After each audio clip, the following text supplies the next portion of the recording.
أعوذ بالله من الشيطان الرجيم بسم الله الرحمن الرحيم الحمد لله رب العالمين والصلاة والسلام على أشرف الأنبياء والمرسلين وعلى آله وصحبه أجمعين سبحانك لا علم لنا إلا ما علمتنا إنك أنت العليم الحكيم أشهد أن لا إله إلا الله وحده لا شريك له وأشهد أن محمدا عبده ورسوله اللهم صل على محمد وعلى آله محمد رب اشرح لي صدري ويسر لي أمري واحلل عقدة من لساني يفقهوا قولي اللهم افتح علينا حكمتك وانشر علينا من خزائن رحمتك يا أرحم الراحمين.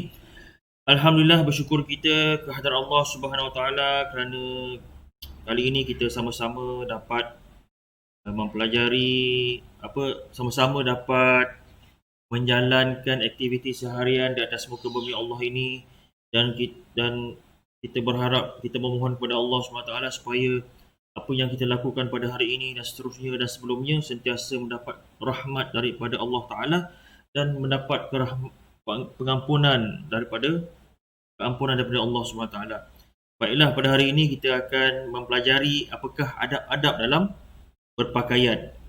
Maknanya kita sebagai seorang Islam, kita nak berpakaian pun ada adab-adab yang perlu sangat kita ikuti. Okey, untuk pertama kali kita cuba jawab soalan ini. Cuba kamu jawab soalan ini, mengapakah kita perlu menutup aurat? Mengapakah kita perlu menutup aurat? Ada orang menutup aurat sebab ikutan. Ada orang menutup aurat sebab keperluan, contohnya berlakon. Di luar lakonan dia tidak menutup aurat, tapi dalam lakonan ikut skrip kena tutup aurat. Bila habis sesi lakonan, dia buka balik aurat. Seterusnya ada orang juga tutup aurat ni sebab terpaksa, undang-undang atau syarat. Contoh, kalau kita lihat ada pelancong-pelancong dari dua negara, contoh pelancong dari Korea ke Jepun ke China yang biasa melawat masjid negara tu, yang Ustaz pernah nampak lah kan, nak syarat masuk je kena pakai jubah, tutup aurat. Tutup aurat kerana syarat atau peraturan setempat. Seterusnya ada orang juga menutup aurat sebab apa? Sebab kalau apabila dia pakai tudung, dia rasa lagi cantik, lagi handsome. Yang last sekali ada orang juga yang menutup aurat sebab memang kerana kewajipan syarak, kewajipan agama Islam yang menyuruh penganutnya untuk menutup aurat. Okey, seterusnya pengertian aurat. Apakah itu aurat? Aurat ialah bahagian tubuh badan yang wajib ditutup dan tidak boleh didedahkan. Jadi, aurat itu ialah bahagian tubuh badan kita. Bahagian tubuh badan kita yang wajib kita tutup dan tidak boleh kita dedahkan kepada orang lain. Seterusnya, dalil daripada Al-Quran yang memerintahkan kita ni untuk menutup aurat ni bukan saja-saja, memang ada dalil dari Al-Quran. Lagipun Al-Quran ni adalah sumber rujukan utama bagi kita orang Islam. Daripada surah An-Nur, surah yang ke-24 ayat yang ke-31 yang berbunyi, A'udzubillahi minasyaitonirrajim, wala yubdina zinatahunna illa ma zahara minha. Yang bermaksud, dan janganlah mereka memperlihatkan perhiasan tubuh mereka kecuali yang zahir daripadanya. Dan janganlah mereka memperlihatkan perhiasan tubuh mereka kecuali yang zahir daripadanya. Okey, apa kita masuk pula hukum menutup aurat?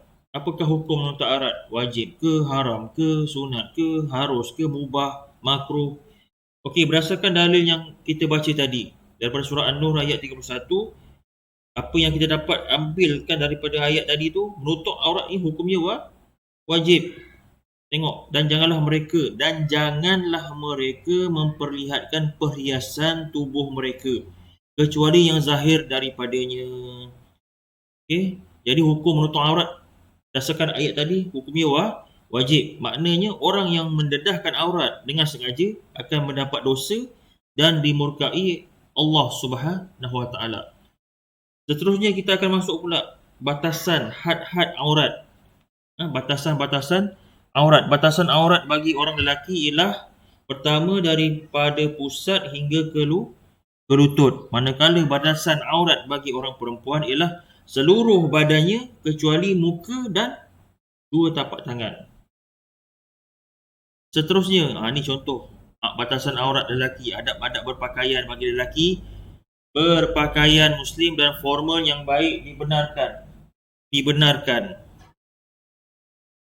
Cara pemakaian lelaki yang dianjurkan. Pakaian lelaki hendaklah longgar. Pertama longgar, jangan ketat. Begitu juga untuk wanita. Pakaian yang sebaik-baiknya menepati syarak ialah longgar dan tidak ketat. Yang kedua, pakaian tu tidak jarang. Maknanya kita dah tutup aurat dah cantik dah, tapi kain tu terlalu jarang, boleh nampak pula yang pakaian dalam badan tu. Okey, seterusnya pakaian yang nak dipakai tu pakaian yang terlalu tidak menarik perhatian orang lain, yang orang kata yang pelik-pelik lah, fashion yang pelik-pelik. Okey, seterusnya pemakaian menutup aurat bagi lelaki dan perempuan. Nampak ni, kalau untuk perempuan menampakkan muka sahaja, melabuhkan tudung, menutupi hingga ke dada, menutup hingga pergelangan tangan, pakaian tebal, longgar dan tidak menyerupai orang lelaki. Ni memakai stokin. Tadi kita dah bincang, kita dah sebut batasan aurat bagi seorang perempuan ialah semua tubuh badan dia kecuali muka dan tangan. Kaki kena pakai stokin. Seterusnya lelaki, pakaian yang tidak terlalu nipis, ketat hingga menampakkan bentuk aurat. Kita mentang-mentang badan dia ada six pack, dia nak pakai ketat-ketat, body fit, dia nampak bentuk tubuh badan dia. Lepas tu menutup aurat antara pusat dan ke lutut, pakaian yang tidak menyerupai perempuan. Seterusnya, apakah adab-adab? Kita masuk poin utama kita. Apakah adab-adab berpakaian?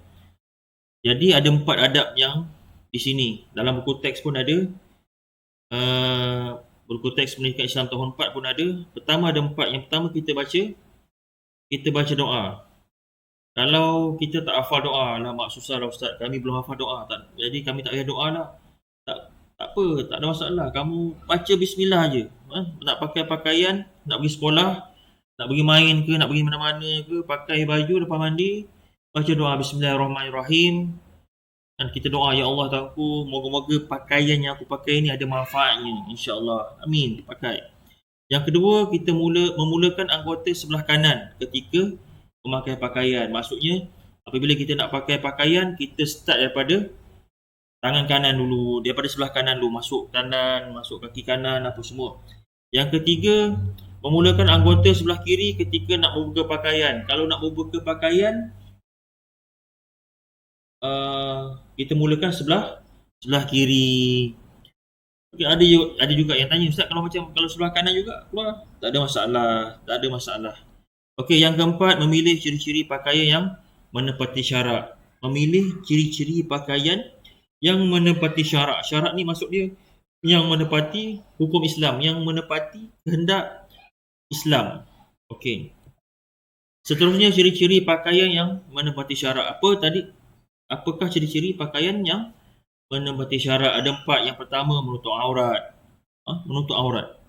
Yang kedua, pakaian itu tidak terlalu ketat sampai menampakkan bentuk tubuh badan kita. Kita dah pakai cantik dah tutup aurat dah. Ngam dah tu, pakai tudung apa semua, tapi ataupun kita pakai songkok yang lelaki, pakai baju seluar panjang, bagus dah, tapi terlalu ketat hingga menampakkan bentuk tubuh badan kita. Yang ketiga, tidak jarang hingga menampakkan warna kulit aurat yang ditutup. Maknanya kita tak pakai pakaian yang terlalu jarang, yang boleh nampak. Macam contoh, nampak tubuh warna kulit dalam tu. Yang keempat, tidak menonjol dan tidak terlalu menarik perhatian orang. Maknanya kita beli pakaian ni yang biasa-biasa sahaja. Jangan beli pakaian yang kita elakkanlah beli pakaian yang terlalu nak menarik perhatian orang lain. Tidak perlu. Maknanya dalam Islam ni kita orang kata rendah diri tu lebih bagus. Seterusnya, apakah sunnah Rasulullah dalam berpakaian? Sunnah ni, Rasulullah ni maksudnya kebiasaan yang Rasulullah lakukan dalam ketika berpakaian. Yang pertama, Rasulullah SAW memakai baju yang berlengan panjang hingga ke pergelangan tangan. Yang kedua, Rasulullah SAW berdoa ketika pakaian, ketika memakai pakaian, Ustaz terlupa tulis sini, ketika memakai pakaian seperti serban baju yang sempurna. Yang ketiga, Rasulullah suka memakai pakaian yang berwarna putih, pakaian yang bersih, pakai wangi-wangi dan berpakaian sederhana. Mana poin di sini Rasulullah suka pakaian yang warna putih, lepas tu bersih, ada wangi-wangi dan pakaian yang sederhana. Sedangkan Rasulullah yang manusia agung, yang hebat di alam semesta ni pun berpakaian yang sederhana. Sederhana itu indah. Seterusnya yang terakhir, apakah hukum hikmah? Bukan hukum, hikmah menutup aurat. Ada dua sini dalam buku teks kamu boleh rujuk. Yang pertama, membuktikan ketaatan terhadap perintah Allah Subhanahu Wa Taala. Maknanya kita ni tutup aurat bukan sebab selain daripada perintah Allah. Semuanya ada perintah Allah. Allah dah perintah kita dalam melalui Al-Quran untuk menutup aurat. Jadi kita ikutlah sebaiknya sebab kita di dunia pun sementara sahaja, tidak lama, selama-lamanya kekal. Kan? Yang kekal tu hanya di akhirat kelak. Okay, yang kedua, menjaga maruah dan kehormatan diri. Kan? Maknanya kalau kita tutup aurat, kita ikut aurat ni, kita menjagalah kehormatan diri kita, maruah diri kita. Maknanya kita tak mendedahkan tubuh badan kita ni sebarangan kepada orang lain. Jadi itu sahaja pembelajaran kita tentang adab-adab berpakaian. Jadi Ustaz ulang balik, adab berpakaian di sini ada 4. Okay, yang pertama, membaca doa. Yang kedua, doa itu kamu boleh rujuk pada dalam buku teks bahagian adab berpakaian. Jagalah aurat kamu. Dalam muka surat